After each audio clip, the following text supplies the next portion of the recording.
gabagabadii ziyaaradii labadayna sheekh cabduraxmaan sheekh cumar oo loo yaqaan sheekh cabdi celi iyo wiilkiisa curadka ahaa asoo kale caalimka u ahaa sheekh maxamed sheekh cabduraxmaan celi.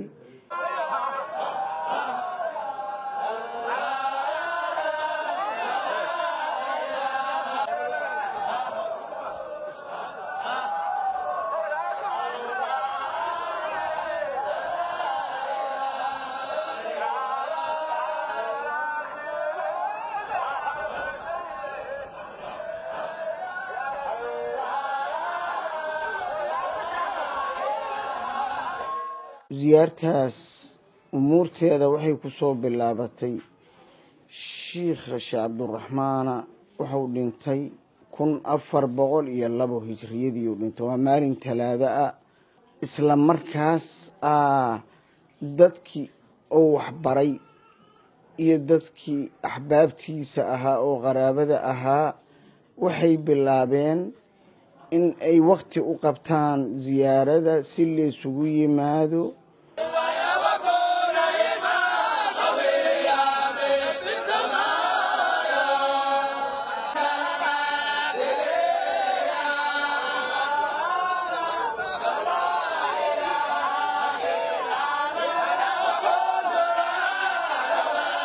ziyaartana waxaa looga yimaadaa gobolada Soomaaliya oo dhan laga soo bilaabo kilinka shanaad, Somaliland, gobolada koonfur, gobolada waqooyi, gobolada dhexe, Soomaaliya oo dhan. mararka qaarkoodna xataa dibadda looga yimaadaa sida Zanzibar oo kale, Tanzania oo kale, Kenya oo kale, meelo badanaa laga yimaadaa.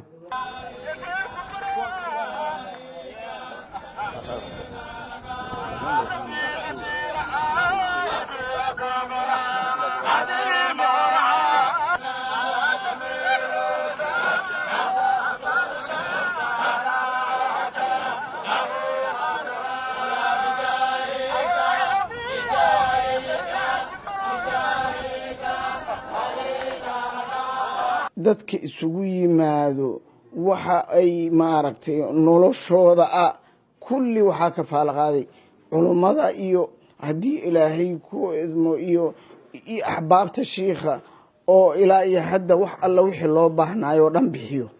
dawlad laga maqaado, cid kale looguma tago. inta la joogo dhan cid walbo timaado, cid makhaayad galaysa male. waxa loogu talagalay haddii ilaahay ku idmo cuntadoodii saddexda waqtiya meeshii ay jiifa lahaayeen.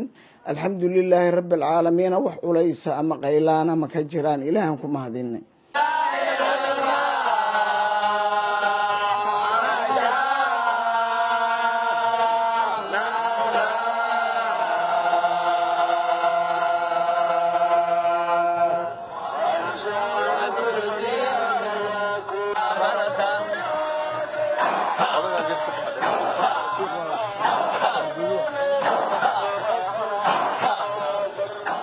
waa mashaayikh wadanka ka macruuf mashaayikh fara badan oo hadda joogto wax bareen.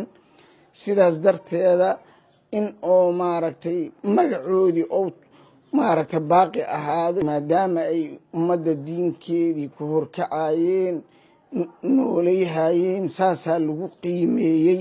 qiimeyntaasana la isugu yimaadaa lagu weyneeyaa.